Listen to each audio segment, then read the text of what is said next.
পৃথিবীতে কারোর সাথে খুব বেশি বন্ধুত্ব করতে নেই, প্রয়োজনের চেয়ে খুব বেশি কথা বলতে বা সময় কাটাতে নেই, মনের আশেপাশে কাউকে জায়গা দিতে নেই।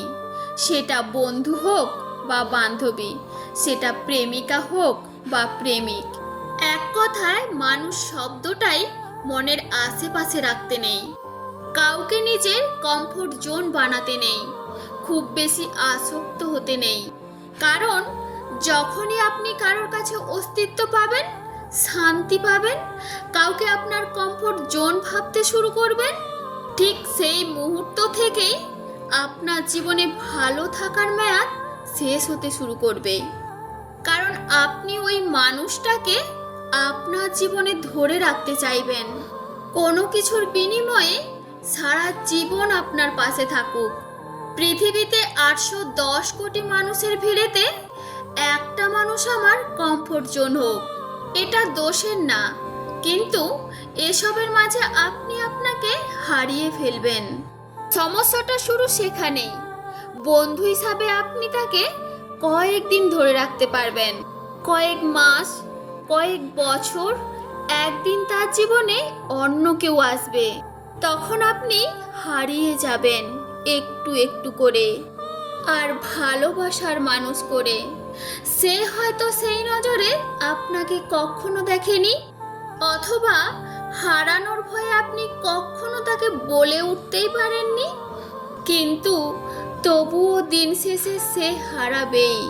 সে হয়তো কোনোদিন জানবেই না আপনি তাকে নীরবে নিভৃতে ঠিক কতখানি আগলে রাখতে চেয়েছেন, তাকে ঘিরে বাঁচতে চেয়েছেন। এই বন্ধুত্ব শব্দটার আড়াল করে সে আপনার জীবনের অবিচ্ছেদ্য অংশ হয়ে গেছে। কবে আপনি আপনার পৃথিবীটার মাঝে সীমাবদ্ধ করে ফেলেছেন তাকে দোষ দিতে পারবেন না আপনি, কিন্তু আপনি আবার আপনার চাওয়াগুলো অস্বীকার করতে পারবেন না, চাইলেও এড়িয়ে যেতে পারবেন না, নিজের অনুভূতিগুলো থেকে পালিয়ে যেতে পারবেন না, কিন্তু তাকে চাইতেও মানা, আবার ধরে রাখতেও পারবেন না। সবশেষে সব থেকে যাবে, কিন্তু কোথাও আপনি থাকবেন না। আপনার ভালো থাকা আর কোনো দিনই হবে না।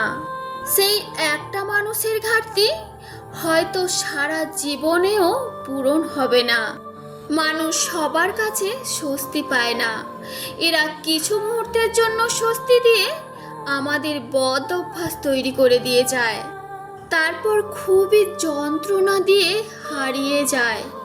খুব কম মানুষের ভাগ্যেই তাকে সারা জীবন ধরে রাখা জোটে, অথবা কমফোর্ট জোন হয়ে থাকে, কিন্তু সেই ভাগ্যবানদের লিস্টে হয়তো আপনার নামটা থাকবে না।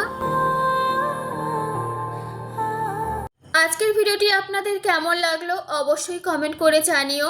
ভিডিওটি ভালো লাগলে ভিডিওটিতে একটি লাইক করে ভিডিওটি শেয়ার করবেন। যারা ফার্স্ট টাইম ভিডিও দেখছো প্লিজ চ্যানেলটি সাবস্ক্রাইব করে পাশে থেকো। সবাইকে ধন্যবাদ ও অনেক অনেক ভালোবাসা।